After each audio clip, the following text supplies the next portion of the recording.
Hey everybody, and welcome back to some more Feed the Beast Unstable. Last episode, we were working on a new blaze spawner down in the lower levels of our base, and between episodes, I have made a few tweaks to the blaze spawning setup itself, and as you can probably see, I've also made a couple of changes to try and make this area down here look a little bit nicer. We've got these marble bricks in the wall, as well as these large basalt bricks. We've got this dark wood on the floor, which I wasn't originally planning on. Originally, I went out looking for some dark oak logs, but eventually came across this new biome with these ludicrously tall trees, all of which were darkwood trees. Unfortunately, you couldn't mine them with a regular axe and have the whole thing fall down like you can with other trees in the pack, and so I did have to manually mine the entirety of the tree if I wanted to get a large number of darkwood planks, but I think they look really good. I'm very happy with the way this room is coming along, and my plan going forward is to kind of carve out each of the corners and have those extend out into new rooms to give us even more space to work with in the future, but that is for the future. For now, let's talk about the mob spawner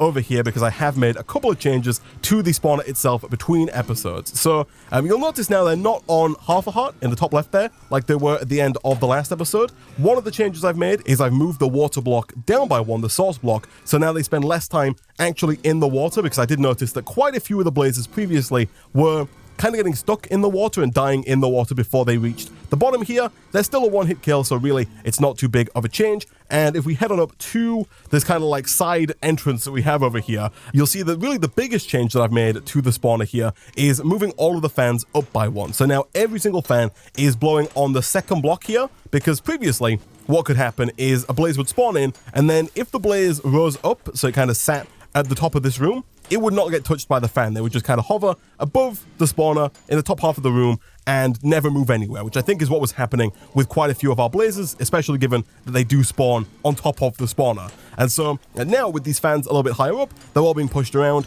There is still a bit of a problem here, and that problem is that these two fans, that being this one here and the one over there, are not pushing with equal force. You'll notice that these blazes, despite the fact that they're both being pushed by fans, are not being moved to the middle. They're kind of being held in equilibrium in their current location. If, for example, I go ahead and turn this fan off, we should see these two blazes get pushed instantly down into the correct hole. Well, one of them did at least, and then if we turn this back on, we should see a similar thing happen again. And so right now, the big problem with the spawner is these two fans. These two fans are not really working in the way that I thought they would. Now, there is a solution to that problem, and the first solution is to turn down hostile creatures, because boy, are those blazes loud. And I do want to get into making some soundproofing in today's episode. We talked about it a little bit in the last episode. We will definitely get around to it in today's episode, but the way that we fix that is, once again, by going with the pushes that we made in the last episode, because as I mentioned, these can be controlled and will push entities relative to the strength of the redstone signal given. And so, for example, if we put down a push on either side and set the redstone signal to 3, that way it will push them directly into that middle spot with neither of the pushes going past that middle spot, and that should end up with a perfect blaze spawning setup, I think. Now, the problem, of course, that we experienced in the last episode with the pusher is that it requires 4 feathers. And it turns out that I am a massive fool, because if we go up and we look outside, it turns out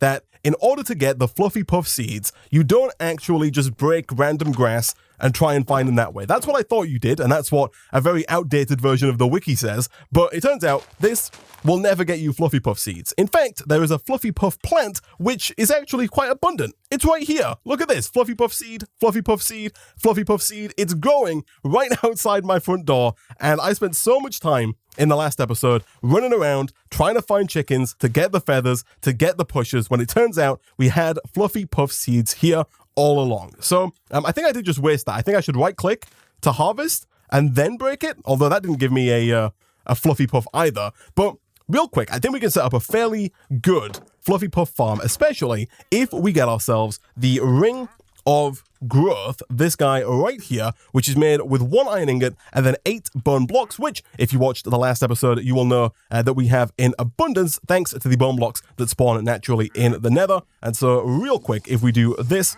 and we do this, we can get ourselves a ring of growth with a range of 14 blocks, which works on most crops, plants, and trees. Now, I haven't tested this, so I don't know necessarily if this is going to work on the fluffy puff seeds. I hope it does, and I'm really hoping that we can actually really accelerate the speed at which the fluffy puff seeds grow. But a quick detour before we do that. And I did see the creeper, by the way. I'm not oblivious. I did see him around, so I'm just kind of being a bit wary. Real quick, before we do that, I do want to take a quick detour back over to the Enderman area, because you may have noticed that the new basement area that I've worked on between episodes, I think looks pretty good, but there is one major eyesore right now, and that is the pillar of slate with the ladder on it. And so if we can get ourselves 2 ender pearls, we should be able to set up a fairly simple elevator system to allow us to more easily ascend and descend into our new basement area, and hopefully make the whole place look just a little bit nicer and a little bit more flush. And so ideally here, there are so many creepers. Ideally, if we can not get killed by creepers and hopefully also avoid that portal right there, if we can get ourselves just 2 more ender pearls, we should be able to make that happen. And now that we actually have a sword, I'm hoping that that won't be too difficult.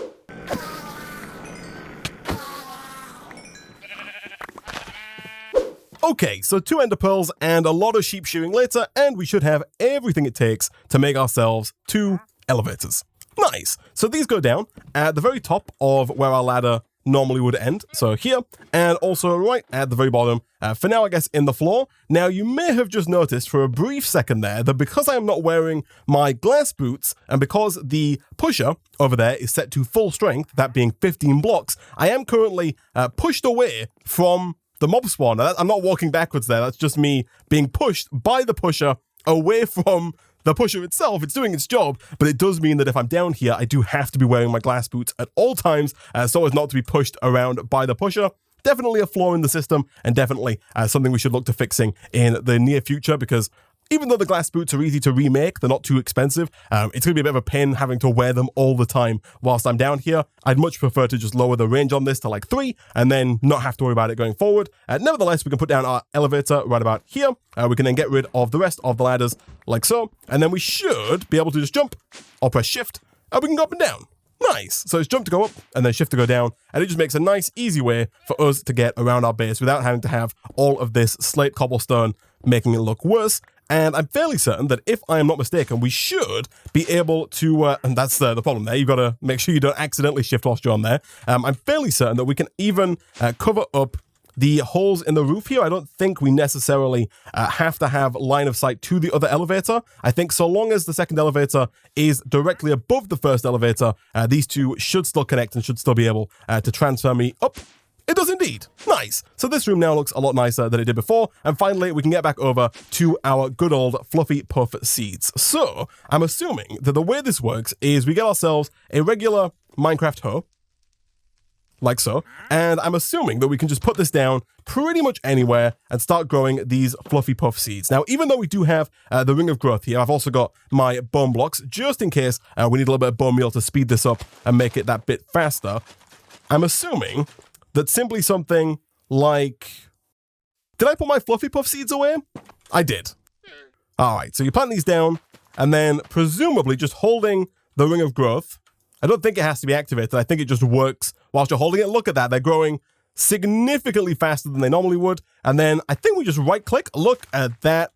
We have got so much fluffy puff just from having this ring of growth. We can even craft this back up into another fluffy puff seed, and if we wanted to, we could even take this like one step further. Right, this thing has a ridiculous 14 block range, and the thing that's even more ridiculous than that is the fact that it doesn't have any cost to it at all. There's no durability, there's no charging, it doesn't require any power. You just have it in your hotbar, and every couple of ticks it will increase the growth speed of all of the crops within a 14 by 14 area, giving you this ridiculously fast growth, and thus allowing us to get a ludicrous number of these fluffy puff seeds, which of course allow us to make feathers that much easier, because we can take just 5 of these fluffy puffs and craft them into a feather, thus meaning that going forward, getting feathers shouldn't be too difficult, and getting arrows as well should not be difficult as a result of that. So something like this, and boom, look at that. So much time wasted in the previous episodes hunting down chickens when we could have just gotten the fluffy puffs that were right outside of our door the entire time. So what I'm going to do now is real quick, I'm going to go ahead and make 2 more pushers, these guys here, which does require some redstone, some iron. I don't know if I've got any wood on me. I do not. I'll quickly grab some oak logs as well as a little bit of cobblestone. And that should be pretty much everything it takes to make 2 of these. Almost. We're just missing a little bit of extra redstone. Now, the difficult bit here is going to be setting the redstone signal, because I don't think there's anything in the pack just yet that makes that easy to do. There is an advanced redstone torch from Random Things. Now, I don't know what this does, but in the interest of curiosity, I'm going to make one real quick. I'm hoping that this has an interface that allows me to select the signal strength.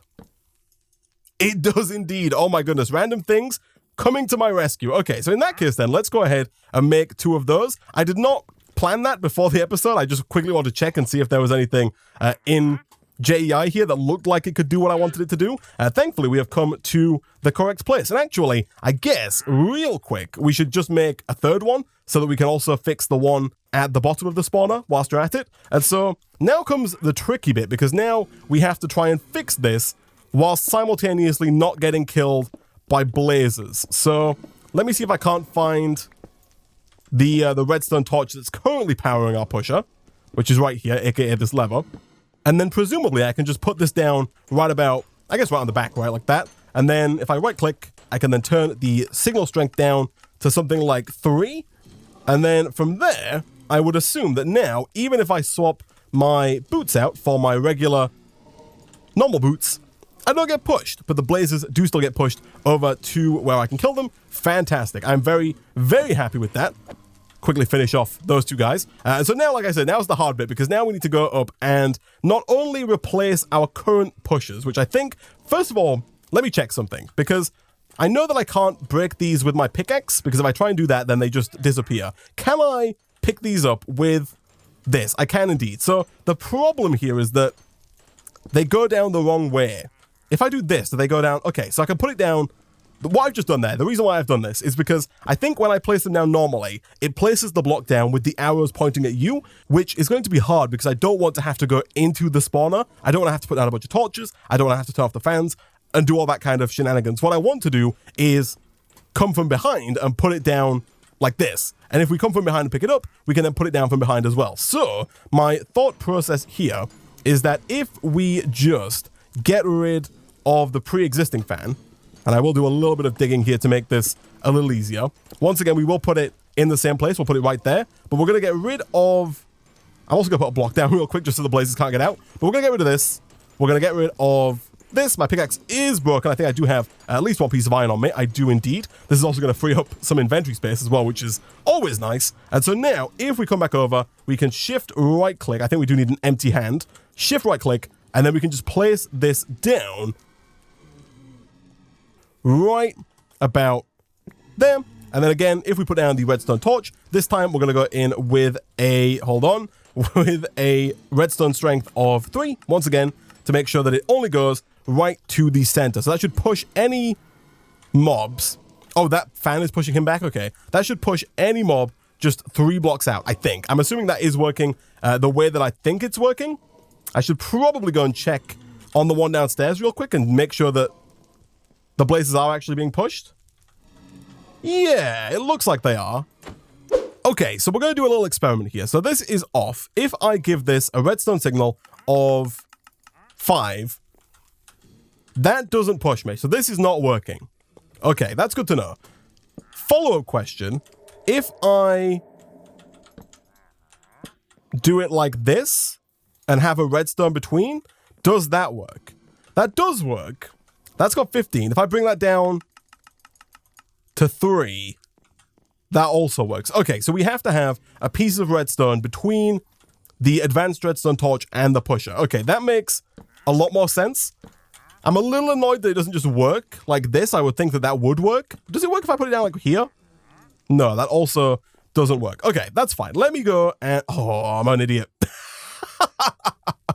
Every time. Okay, let me go. Let me make another pusher. Let me put a piece of redstone between each of my pushers, and I'll be back in just a second. Okay, so a little bit of tinkering later, and I think the spawner is actually now working quite a bit better. Both of these are now set up correctly. They're facing the right way. They're set to 3 to push the mobs right to the middle. And so hopefully in just a second here, we'll see like another round of blazes spawn, and they should all instantly get funneled over to the middle section there. I might have to go kill the blazes that are downstairs. They might still be a bit too close. I did also have to lower the power level down here just a little bit to 2, because otherwise I couldn't get in to the front of the spawner. It wouldn't let me past like this block here. But you'll see now all the blazes are here, ready to just insta-kill. We can see even more of them coming down. Still some dying in there, which is not great. We could, if we wanted to replace... I don't know, it's a tricky one, because we could... Still some of them are getting a bit stuck, but I think he will make his way down there eventually. We could replace the fan at the top there with a pusher, because the pushers can go through water, unlike the fans. The only trouble with that is that if we do that, then the blazes are going to go through the water much faster, which would mean that we ended up with more blazes down here, but they wouldn't be one-shot kills because they wouldn't take as much damage as they fall through. But you can see already we're getting significantly more blazes than we were previously, and we're now up to 70 blaze rods. Nice. So that is enough of working on stuff that we were already working on in the last episode. Or what is the plan for today's episode? Today's episode is going to be about finishing up what we worked on in the last episode, and that is hopefully getting the fastest hammer that we can possibly make, or at least kind of the fastest hammer, because we can supercharge our hammer, but we can't quite supercharge it as much as possible, at least not just yet. And you'll see what I mean in just a second here. So the first thing that we want to do in today's episode is get ourselves a supercharger. The supercharger essentially allows us to take our crimson steel ingots, which we have in here, and essentially bump the stats up even further by empowering them with this supercharging agent. So to make the supercharger, we need 1 diamond, 2 silver ingots, 2 chaos iron ingots, which are made by smelting the unfired chaos iron, which is made with chaos dust and iron ingots. Chaos dust, I believe you get from grinding chaos shards. You craft 2 chaos crystals together and you get 2 chaos dust. Chaos crystals can be found from chaos ore. It's fairly abundant stuff. You can find it quite regularly down kind of around Y level 11, where you normally find diamond, and it's also in pretty large veins as well. So whenever you find it, you'll usually find quite a large amount of it, which is real nice because we do need quite a bit of it in today's episode. Now, thankfully, we do have a furnace that can double the outputs, so hopefully, if we throw this in here, we should get 2 ingots back. I got 1 of them. I think the other one will be making its way around into this chest here any second now. We already got the silver, which is fantastic. The obsidian, I went and mined between episodes. There's that other chaos iron. And then what else are we missing? We need a block of lapis, which I think we do have. We do indeed. We've got 94 lapis. Fantastic. And so we'll craft that up like so. And I think that's everything we need apart from the diamond to make ourselves the supercharger. Nice. Now, the supercharger on their own doesn't do anything. As you can see from the tooltip, it requires a charging agent and 4 pillars. So the way this works is there are 3 tiers of kind of altar that you can set up for the supercharger. Tier 1, Tier 2, and Tier 3. Today we're going to set up Tier 1 because we don't have the resources required to set up Tier 2 and Tier 3, but eventually we can do that and we can supercharge our tools even further to make them even better than we're going to make them today.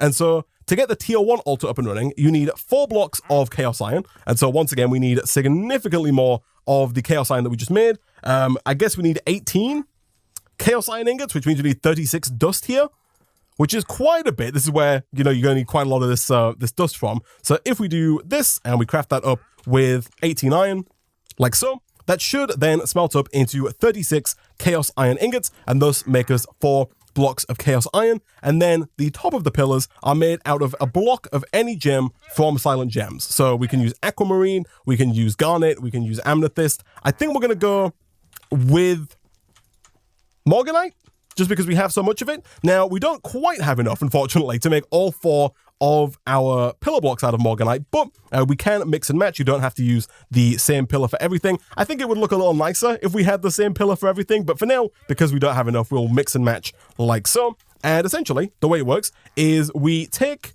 our chaos iron ingots, craft those up into blocks. Let me find out when I'm going to do this. I think for now, even though it's a bit messy, I'm going to do it smack bang in the middle of the base here. I think eventually I'll move this down into its own room inside like one of these rooms that we're going to build in the corners here. But for now, we'll put down the supercharger here. You then go 2 blocks out on the diagonal. So 1, 2, and then here. And you put down a block of chaos iron and you top that block of chaos iron with any kind of crystal block. You'll see right now we're still at structure level 0 at the top there, and it says chaos created none, and that is to be expected. Real quick, if we craft up the remaining 3 blocks of chaos iron, and we do the same again, 1, 2, and block, 1, 2, block, and 1, 2, that's not right. and block.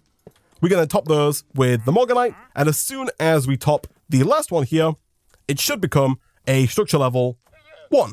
And there we go. It does take a little while to register sometimes, so give it a second when you put these down. But there we go. Structure level 1. And so now we can go through the first tier of supercharging. To do that, you put in any material you like. For example, we could put in an iron ingot if we wanted to, and then you put in one supercharging agent. If I go over and type in agent, there are 3 tiers of charging agent. There's the basic one, the supercharging, and the ultra charging. Each correspond to the tier of altar that you have. Right now we've got a tier 1 structure, so we can only do tier 1, but as we go forward we can make tier 2 and tier 3. The first one is already quite expensive. It requires chaos crystals, glowstone dust, and lapis. Thankfully we do still have quite a few of these chaos crystals left. And then if you want to upgrade to the higher tier, you need to get things like chorus fruit, eyes of ender, and the previous tier of charging agent. And then the highest tier requires ender crystals, it requires supercharging agent, and it requires nether star shards, which require that you get a transmutation altar, all that kind of jazz that we're not going to get into in today's episode because we don't have nether stars to begin with. So for now, we're just going to work with regular charging agent. And so essentially, we want to take our best crimson steel, which right now is grade S, and put it into the supercharger. But we can still do better because grade S is not the highest grade you can get. The highest grade is grade triple S. And between episodes, somebody in the comment section made me aware of the fact that you can actually take your low-grade crimson steel. So for example, here is grade C, not very good, not really what we're after. You can take that, you can craft it into crimson steel nuggets and then recraft it back into crimson steel and then place it once again through the part analyzer to try and get a better tier. So previously that was tier C, now it's triple S. That we actually got the highest tier possible when we renewed our C there. So now we can take this, we can put it into here. We can then very quickly grab, was it 2 lapis, I think?